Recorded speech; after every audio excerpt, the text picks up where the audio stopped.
어느 시대 어느 진영의 정권이 집권하든 정부는 늘 국민 모두가 더 나은 삶을 살도록 노력하겠다고 약속했습니다. 겉으로는 경제 성장과 기회의 평등을 부르짖으며 국민들을 안심시키는 화려한 연설을 끊임없이 쏟아냈죠. 하지만 역사의 이면을 깊숙이 들여다보면 그들의 따뜻한 말과는 전혀 다른 차가운 현실이 드러납니다. 정부라는 거대한 권력 시스템은 자신들의 권력과 부를 강화하기 위한 방향으로만 움직여왔습니다. 그 과정에서 평범한 사람들을 빈곤 속에 묶어두고 거대한 부를 소수에게 집중시키는 방식을 취해왔습니다. 다수의 국민이 스스로 자립하지 못하고 정부에 기대지 않을 수 없도록 만드는 구조를 철저히 고착화한 것입니다. 그리고 일반 대중에게 이 억압적인 구조를 가장 효과적이고 조용하게 관철시키는 방법이 바로 인플레이션입니다. 국가가 운영되다 보면 필연적으로 세금으로 걷어들이는 돈보다 훨씬 더 많은 막대한 지출을 해야 할 때가 옵니다. 이러한 재정적 위기 상황에서 국가가 선택할 수 있는 길은 본질적으로 딱 두 가지의 선택지뿐입니다. 첫 번째는 아주 솔직하게 국가의 재정 상태를 국민에게 고백하고 당당하게 세금을 더 거두어들이는 증세입니다. 하지만 정치인들 입장에서 증세는 지지율을 급격히 떨어뜨리기에 정치적 생명을 걸어야 할 만큼 위험이 큽니다. 그래서 역사적으로 모든 정부는 정치적 타격을 교묘하게 피할 수 있는 가장 은밀한 두 번째 선택을 택해왔습니다. 그것은 바로 우리가 매일 땀 흘려 버는 화폐의 가치를 눈치채지 못하게 조용히 떨어뜨리는 방식입니다. 시중에 풀린 돈의 가치를 은밀히 낮추어 국민들의 구매력을 강탈하는 이 수법은 아주 오래된 통치 기술입니다. 예를 하나 들어볼게요. 100명이 딱 한 잔씩 나눠 마실 수 있는 진한 우유 한 통이 있다고 해보죠. 그런데 주최 측이 갑자기 자기들끼리 마실 우유가 더 필요해졌습니다. 어떻게 할까요? 우유를 더 사오는 게 아니라 기존 우유통에 물만 왕창 부어 양을 2배로 불립니다. 이제 우유는 2통이 되었고 주최 측도 넉넉히 챙겨갔지만 정작 한 잔씩 받아든 사람들의 우유는 물맛밖에 안 나는 밍밍한 상태가 됩니다. 정부가 돈을 찍어내는 것도 이 물타기와 같습니다. 시장의 돈은 늘어났지만 그 속에 담긴 영양가는 물을 탄 만큼 희석되어 버린 것이죠. 결국 여러분 지갑 속의 10,000원은 이름만 10,000원일 뿐 사실상 반잔짜리 우유가 된 셈입니다. 정부는 적자 지출이라는 명목으로 막대한 부채를 떠안고 국채를 발행하고 은행과 외국 자본이 이를 사들입니다. 겉으로는 일자리 창출이나 복지, 인프라 투자하는 그럴듯하고 따뜻한 명분을 내세우며 뉴스를 장식하죠. 그러나 실제로 그 거대한 돈의 흐름을 추적해보면 대다수는 기업 보조금이나 금연 구제책으로 흘러들어갑니다. 그리고 상환 시점이 다가오면 정부는 화폐 가치를 떨어뜨리거나 사회복지를 무자비하게 삭감해버립니다. 결국 정부가 벌인 파티의 끔찍한 청구서는 고스란히 아무것도 모르는 국민들에게 부담으로 떠넘겨집니다. 우리가 노후의 유일한 희망으로 굳게 믿고 있는 연금과 은퇴제도의 운영 방식 또한 이와 완벽하게 동일합니다. 겉으로만 보면 우리가 납부한 돈이 안전하게 보관되어 미래를 확실하게 보장해주는 든든한 울타리처럼 보입니다. 수십 년 동안 우리나라를 비롯한 선진국의 수많은 국민들은 매달 정부의 시스템에 일정 금액을 성실히 납부했습니다. 은퇴 후에는 당연히 그 돈을 돌려받아 편안하고 안락한 노후를 보낼 수 있을 것이라 한치의 의심 없이 믿어왔죠. 하지만 현실은 다릅니다. 정부는 이 돈을 제축해두지 않고 들어오는 족족 곧바로 지출해버립니다. 그리고 이 무분별한 지출로 인해 발생한 막대한 부채는 고스란히 미래의 납세자들에게 무자비하게 떠넘겨줍니다. 본질적으로 이 시스템은 뒷사람의 돈으로 앞사람을 메꾸는 세대 간에 끊임없이 이어지는 폰지 사기 구조와 다를 바 없습니다. 경제를 떠받칠 생산 인구가 충분히 많고 노령화가 심각하지 않았던 시절엔 이 폭탄 돌리기가 그럴듯하게 작동했습니다. 하지만 출산율이 급감하고 인구 구조에 거대한 균열이 생기는 순간 감춰졌던 시스템의 민낯이 여실히 드러납니다. 문제가 터지면 정부는 책임을 지지 않고 늘 똑같은 면피성 해법만을 반복해서 대중에게 내놓습니다. 원래 약속했던 혜택을 삭감하거나 돈을 받을 수 있는 은퇴 연령을 슬그머니 뒤로 밀어버리는 방식을 취합니다. 그리고 지급할 연금의 가치를 인플레이션이라는 용광로에 넣어 조용히 녹여버립니다. 여러분은 정부가 대중을 기만할 때 사용하는 이 교묘한 패턴과 프레임을 뼛속 깊이 기억하고 경계해야만 합니다. 정부는 치명적인 인플레이션을 성장이라 부르고 나라를 병들게 하는 국가 부채를 투자라고 포장합니다. 생존을 위협하는 연금 삭감을 개혁이라는 미명으로 가리며 화려한 언어의 마술로 진실을 흐리고 있습니다. 하지만 껍데기를 벗겨낸 본질은 언제나 단 하나, 아래에서 위로, 다수에서 소수로 부가 이전되는 착취 구조입니다. 이 파렴치한 수법이 수백 년 동안 반복되면서도 통할 수 있었던 이유는 대중이 금융 지식을 배우지 못했기 때문입니다. 사람들은 이미 재산상의 피해를 입고 거지가 된 뒤에서야 그 잔인한 속내를 깨닫고 땅을 치며 후회합니다. 게다가 최근 수십 년 동안 금융기법이 발달하며 이러한 정부의 착취 방식은 훨씬 더 눈에 띄지 않게 정교해졌습니다. 2008년 글로벌 금융위기와 전 세계를 멈춰 세웠던 팬데믹 시기에 미친 듯이 돈 풀기를 떠올려 보십시오.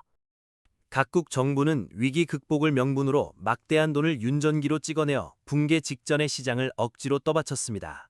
겉보기에는 주식과 부동산 가격이 급등하며 시장이 회복된 것처럼 보여 그들의 정책이 대성공한 듯했습니다. 하지만 그 화려한 파티에서 폭등한 자산을 실제로 소유하고 벼락부자가 된 사람들은 과연 누구였을까요? 그들은 막대한 자본력과 정보력을 갖춘 바로 최상위 부유층이었고 그들만의 거대한 부의 성벽을 더 높게 쌓았습니다.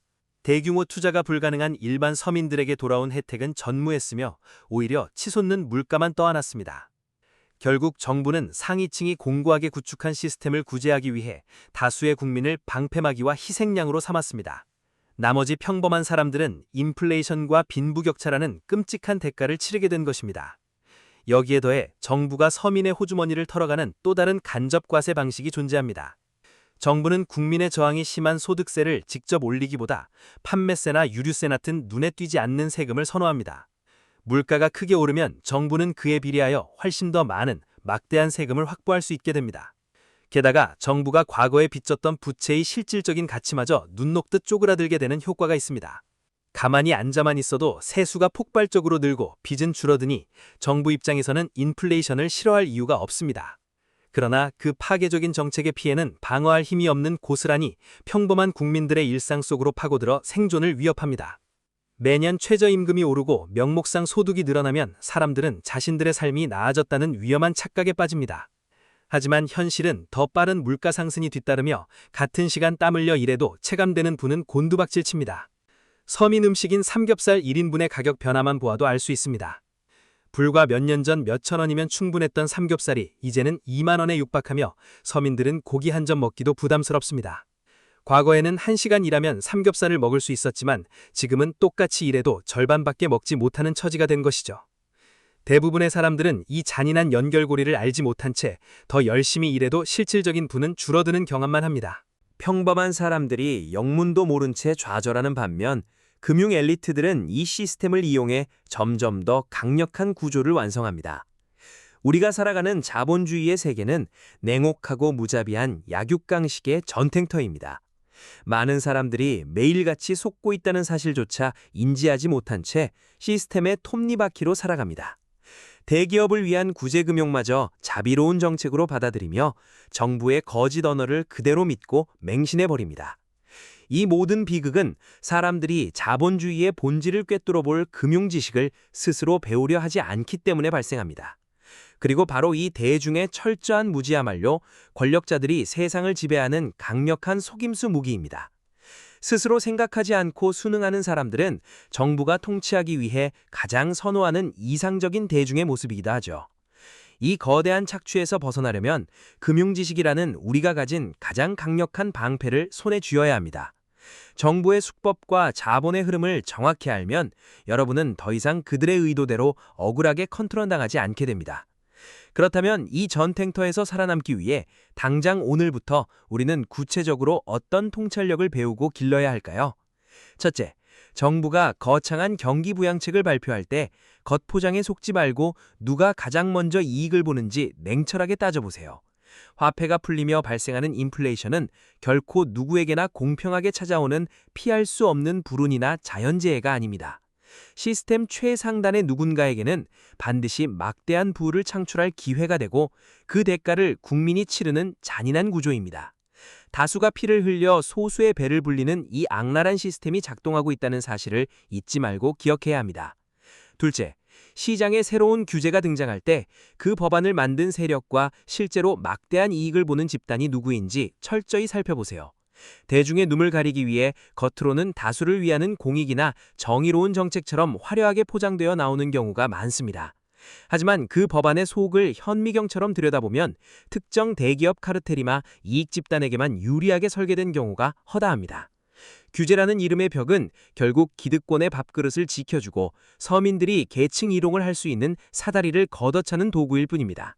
셋째, 끝없이 타락하는 종이화폐에 의존하지 말고 통화 가치가 흔들려도 굳건히 버틸 수 있는 단단한 자산을 반드시 확보하세요. 그 자산이 핵심지의 똘똘한 부동산이든 수천 년간 가치를 입증해온 금이든 새로운 디지털 가치 저장 수단인 비트코인이든 말입니다. 시대의 변화에 따라 각 자산의 효용성에 대한 팽팽한 논란은 있겠지만 최소한 위험을 회피할 수 있는 안목을 기르는 것이 중요합니다. 한쪽에만 맹목적으로 의존하여 리스크를 키우지 말고 적절히 분산된 튼튼한 가치 저장 수단을 가져야만 폭풍우를 견딜 수 있습니다. 결국 우리가 살아가는 이 냉혹한 세상은 과거 수백 년 동안 그래왔듯이 언제나 똑같은 승자 독식의 방식으로 돌아갑니다.